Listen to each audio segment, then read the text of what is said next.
Live from Los Angeles, here's Everyway Woman. Welcome back to Everyway Woman and our Week in Review. Ladies, we've had a lot of busy talks about different politicians this week, and one that stands out is Herman Cain. How do you feel about Mr. Herman Cain? I think he's a good businessman. And a businessman, I hope he'll stay. I love Herman Cain. He brings a lot of excitement. Not only that, he's substantial. Herman Cain, I really love his views. He has a plan. He's the one that actually has a plan. He's a businessman.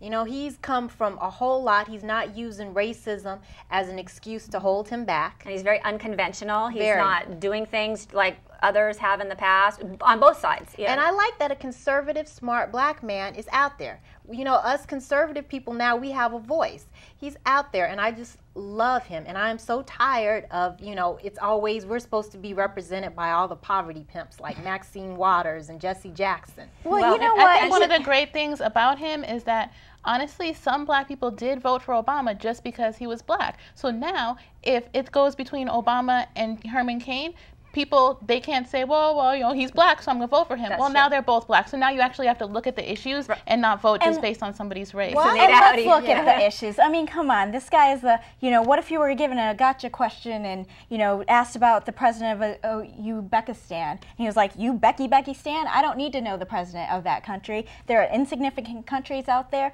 You know, as a leader of the free world, you are going to have to know the world leaders all over the place. You're going to have to work with these people, and downplaying them is not going to get them on your side. How are you going to go in and now talk to the president? So it's his style that you think is look he's how going to be great for his base. Countries, he's not going to be for the and country. then how they downplay us after we go in and save them and put all our money and lose our doesn't matter. You're the United States. You don't become, you know, a CEO of several companies exactly by having. I think a lot of it with the debates, and I think what we've got, a little taste of what we've got with him, is he's sort of playing and trying to be fun and not too serious yet. Yeah. But you don't get to be the CEO of major companies by insulting people and not knowing what you're talking about and doing your research. A lot of these things, you know, people are kind of making fun of. It's like, this is his first time really being out in the spotlight. He's been doing a lot. He has a lot of experience in the business world, but for him to just be out there in the media all the time, there's a transition with that. Mitt Romney, this is his second time going through. So he's a little more polished. No, he tried to go for the 2000 presidential campaign. He knew that he wasn't a top contender, so this isn't his first time in it.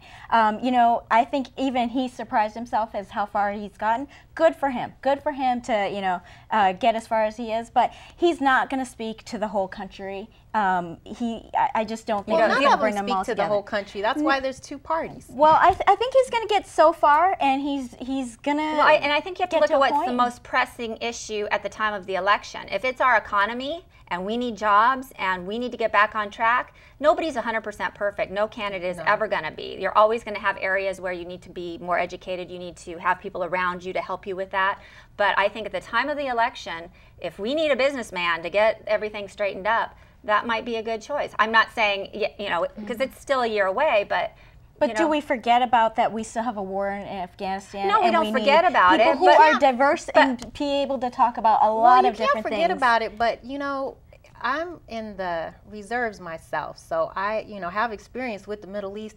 But I know if I don't have any money, I really do care more about the fact of where my money is as opposed for what's going on in someplace else in another part of the world. But there's a lot of presidents who have or have not had military experience, and a lot of times that seems to be irrelevant in the election. Because I've seen a lot of presidents elected, and I don't think they know the difference between a private and a colonel. So you know. Well, and that's a problem. You see that with the world affairs that happen, and I think, you know, everybody has said he's a very quick study. So, well, that's, you know, up to the country to decide on Election Day, of course. So, but good talk, ladies. Thank you. And thank you for joining us for another edition of Everyway Woman. And if you'd like to continue this conversation, please email us at everywaywoman.com.